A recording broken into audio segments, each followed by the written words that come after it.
This is the Internet Report, where we uncover what's working and what's breaking on the internet and why. This was an interesting week last week because we had a number of fairly high-profile incidents that impacted not only consumers, but also business users as well. So there was a pretty significant Spotify outage on August 19th, which was Wednesday. And that happened fairly early in the morning from the standpoint of Eastern time. And so there was a lot of users, for example, in the UK that complained about not being able to use the service. Right. And again, the reason we only saw a lot of users in the UK complain was because it was fairly early, but the outage actually was more global in nature, and as observed by some interesting, customers, it looks like there was an expired TLS certificate that, actually resulted in the outage. Yeah, absolutely. And we have a great interview later on in the show with someone who's going to talk around TLS certificates, some trends there, and why we're seeing more outage incidents that are being triggered from those TLS certificates expiring. So that's going to be really interesting. I also thought another interesting thing about this particular event, as you brought up, which is that we saw, for example, if you were to go to Down Detector, you saw that a lot of the complaints were showing the hotspot to be the UK and then maybe a little bit on the East Coast. And that's, again, it's like one of these things that's a little misleading because the outage was really widespread. And it was really just that users were noticing and complaining about the incident in those areas because of the time zone they were in, and that they were actually, up and awake during that time. Right. And again, one of the interesting things that we noticed is once we got wind of the outage, and actually after, we started monitoring to a particular domain. And interestingly, we actually did see a certificate renewal the morning of August 19th. So while Spotify has not come back with a formal root cause, what was speculated by some of their customers, we were able to confirm that looking at the platform. Yeah, and considering some of the incidents that we've seen in the past, this was a fairly quick resolution. They were able to, effectively turn around this update pretty quick. So, and that is something interesting our guest speaker today is going to talk about as well. So definitely stay tuned for the expert section today. Awesome. And then another one that really impacted a lot of service providers. And then, of course, because it impacted service providers, it would have had a downstream impact on users. But this was a very prolonged outage at Equinix's facility in London, their Docklands facility. Apparently, there was a power outage that impacted both their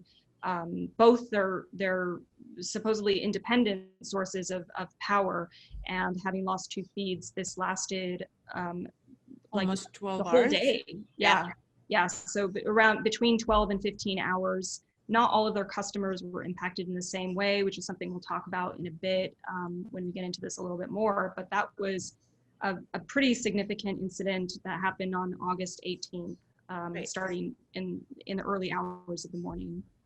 And talking about ISP outages, we had yet another Cogent outage on Wednesday, August 19th.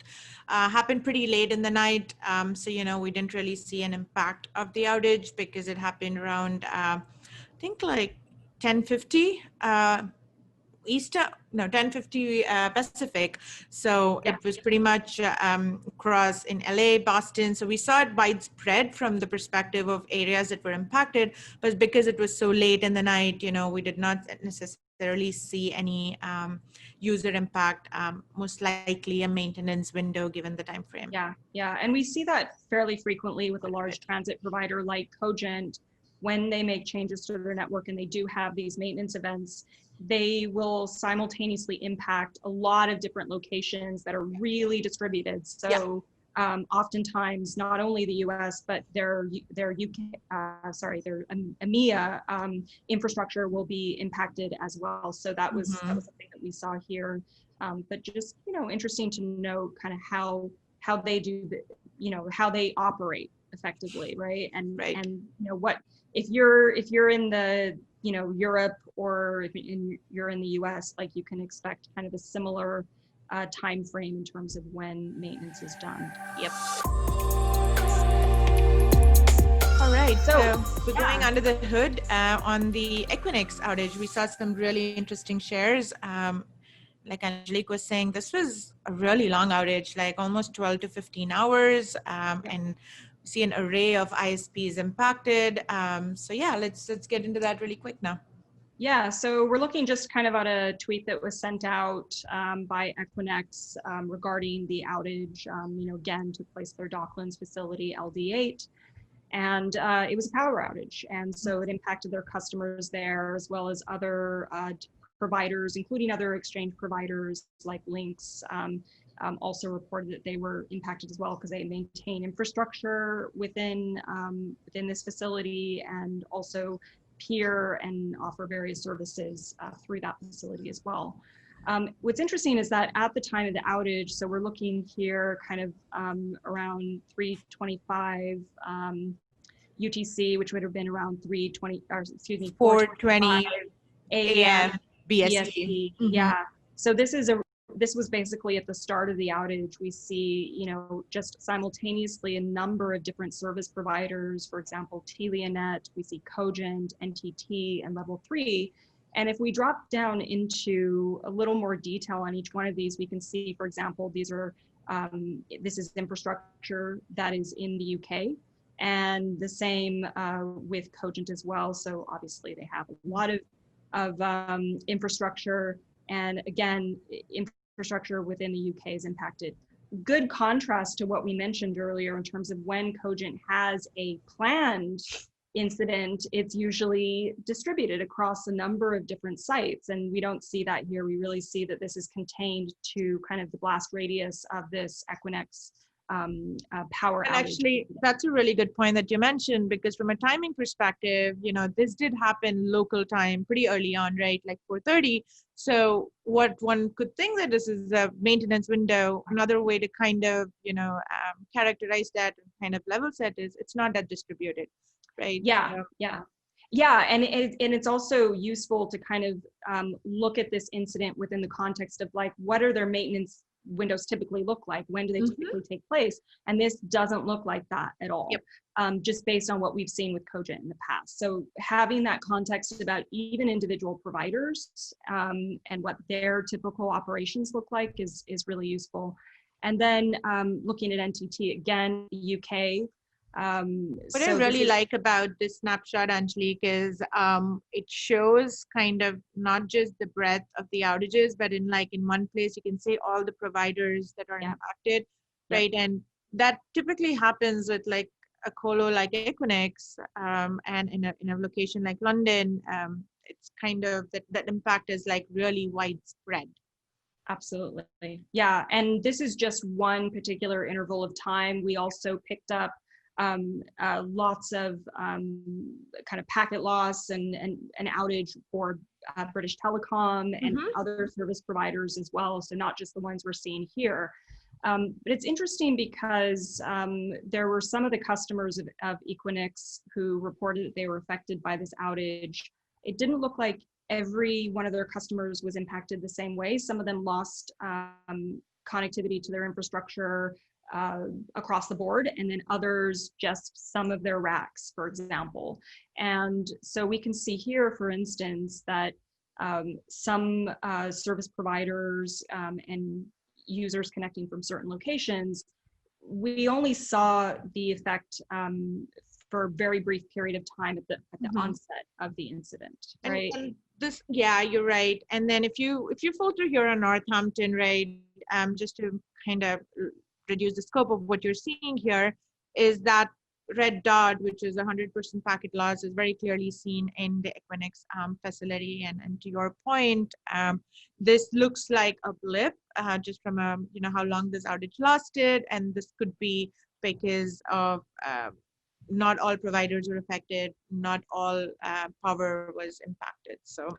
Right, and it may also be that some of the providers were able to recover from having that particular facility go down, and that's also something interesting to kind of bear in mind if you're an enterprise and you see that certain service providers are maybe more resilient in the face of, say, a kind of a peering connection going down. That might be something also to consider when you kind of manage and evaluate your vendors. And then from a backup perspective, right? Not just from like where you're located, you're having redundancy, but even from a power backup perspective, the ones who were really affected were really unfortunately unlucky because they lost both the primary and the backup, right?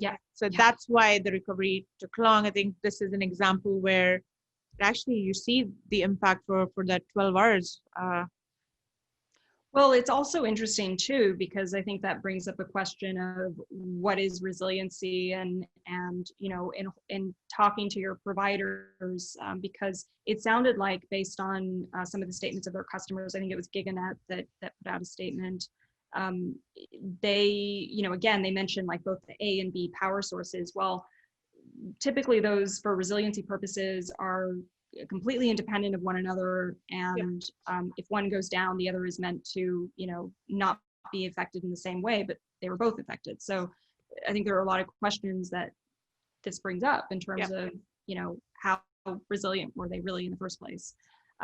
So this was interesting because we also saw, you know, again, across a broad set of providers, level 3 Cogent and others, that the outage was very prolonged. So contrast to that little blip where some users were only impacted for a little while, we see here starting at, you know, around 3:25 UTC, which is 4:25 British Standard Time, which is exactly at the start of the outage. So there's a really nice marker here.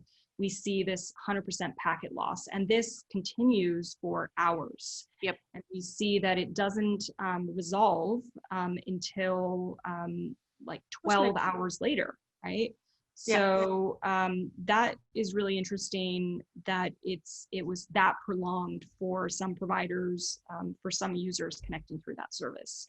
Now, I was going to say that, you know, when just this talking about redundancy, there was this other outage, I think a couple of months ago on Google, I think GCP, which was also related to a power outage, but it then raised that question of redundancy because it impacted, like, you know, multiple availability zones in one specific region of theirs. So if you're thinking about redundancy, I mean, you have to think about it in like from various different perspectives while you're architecting your application, not just from at the app level, but, you know, but the physical infrastructure, and then your peering. So it's not an easy task. So oh no, there's a lot of hidden dependencies too, you know, and sometimes you know, just knowing who your providers are is useful as well, because, for example, like Lynx said that their own customers were impacted because Lynx had a dependency on Equinix.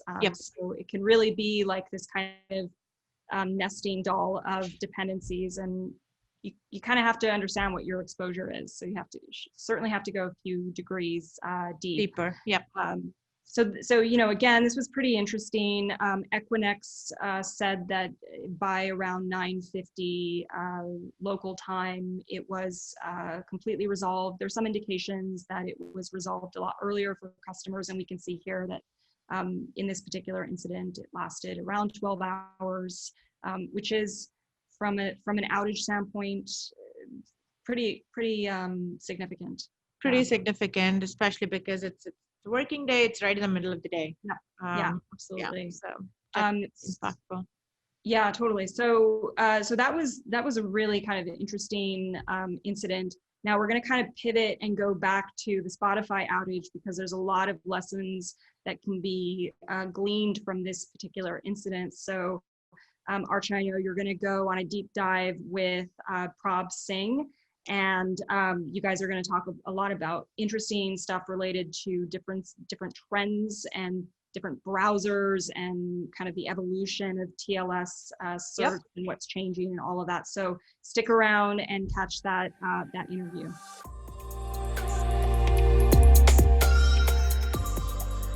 In our expert spotlight section this week, we have Prabhnit Singh, Senior Product Manager at ThousandEyes. Hey, Prab.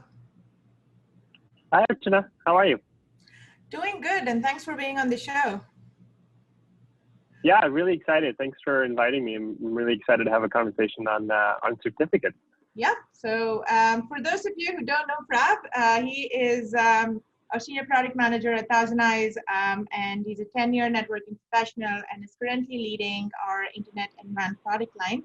And one of the reasons Prab's on the show today is in relation to the outage that we just discussed, which happened last week, the Spotify outage that was related to a TLS certificate expiry. And Prab's been doing a lot of work in that area. So Prab, talking about like recovery rate, how long does it take to reissue a certificate and be back up and running? Yeah, I think it really depends. It can be pretty quick. I think most of the problems that we've seen around certificate expiration has really been around detection. Depending upon what type of application there is, if it's a thick client that users use to be able to access a service, it's a bit harder to detect as an end user that can essentially put this on Twitter and all of a sudden as a signal that there's a problem going on. So applications that are being accessed via thick clients may not have the error reporting capabilities that perhaps browsers do. With Apple or Safari or Chrome or Firefox, we all know of that message that comes up where, certificate is not trusted, and do you really want to proceed? And then you have to kind of, as a user, really click to do that. And browsers are doing that because they want to protect users from spoofing problems. So I think a lot of the time that's spent around certificate expirations and how do you remediate this issue is around detection. And depending on the application you access, whether it's browser-based or client-based, will depend upon how long it takes.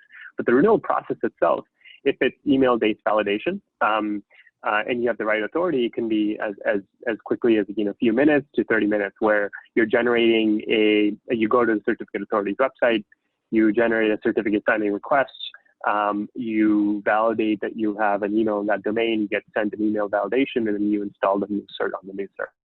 Okay, yeah. What would your recommendations be for enterprises to kind of, prevent this from happening? Yeah, I mean, I think overall there are some short-term benefits, right? We can start to really put an automation in place that are not user-centric, but almost service-centric, where they're tied to an organization, and if there are renewal emails that are being sent, they're being sent to not particular users, but particular sort of mailers where users can be really alerted. Over time, though, I think that's just like a Band-Aid. Over time, we'll probably be moving towards automation, complete automation of certificates, where certificates are automatically renewed via vendors. Today, like we talk about let encrypt, but even Digital and Sectigo are starting to provide those. So I think the overall recommendation is really going to be moving towards automation as much as possible and removing any manual intervention that is required that can cause blips like this on the internet. Yeah, makes sense. All right, Prab, thanks so much for being on the show. This was really good information. So thanks again. Yeah, appreciate it. Good chatting with you, and good luck. Thank you. That was a great interview, Archana. Lots of interesting stuff related to why we're seeing more of these incidents happening, some very high profile outages that have resulted from just not keeping your cert updated. And it seems like it seems like a very simple thing that IT teams should take care of, right? Like a certificate expiring. And what was really interesting for me was how there is kind of like this tug of war between browsers trying to push something, and then the certificate authority trying to say once a year is too much, so we should do once in 2 years. Yeah, so that was interesting. And I think Prab also touched upon the whole aspect of automation, right? Like, how do you avoid this? And yeah, sure, like you could make sure automation is in place and your certificates is constantly updated, but we are not there. And in the interim, what can you do to prevent this is to monitor and then to make sure you are not a victim to these outages. Absolutely. That's really critical. One other kind of interesting thing that you bring up there is that this is sort of another example of, in this case, the browser providers, so like the more of like the app level folks kind of dictating how the infrastructure needs to work. And they're really strong arming, and we see that repeatedly from, application providers, cloud providers that are starting to really dictate how the internet works. Right. And, Safari started it, Chrome and Firefox followed. That's basically the majority of your browsers, right? So they do have the power to twist arms if they need to. So something similar to what we're seeing on the Apple and Epic games that's going on. That's right. Yeah. So lots to watch. We'll keep the popcorn warm and see what happens. All right. Well, that's all we have time for this week. So don't forget to subscribe. And if you do subscribe, we have a little prize for you. Send an email to internetreport@thousandeyes.com with your address and your t-shirt size. And we have a really great t-shirt that we'll send out to you. Till next time. All right. Bye, guys.